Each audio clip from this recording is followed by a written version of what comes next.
எல்லாருக்கும் வணக்கம்ங்க.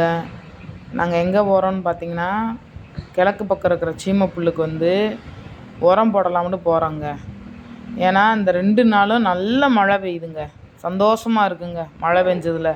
ஏன்னா கிணத்துல தண்ணியேவும் இல்லைங்க, கொஞ்சந்தே இருக்குது. மாட்டுக்கு குடிக்கிறதுக்கு மட்டும்தாங்க தண்ணி இருக்குது, மற்ற தண்ணி பத்தலைங்க.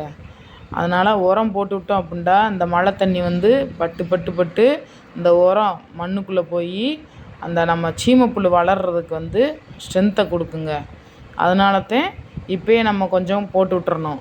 போட்டுட்டோம் அப்படின்டா அது இன்னும் கொஞ்ச நாள் ஒரு 10 நாள் கழித்து கொஞ்சம் வளர்ந்துருச்சு அப்படின்னா அப்போ கொஞ்சம் உரம் வாங்கி போட்டு விட்டுறணுங்க.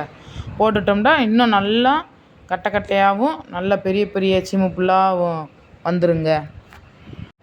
அப்புறம் நம்ம மாட்டுக்கு அறுத்து போட்டோம் அப்படின்னு சொன்னிங்கன்னா நல்லா பால் வருங்க. நன்றிங்க. பதிவு பிடிச்சிருந்தா சப்ஸ்கிரைப் பண்ணிடுங்க.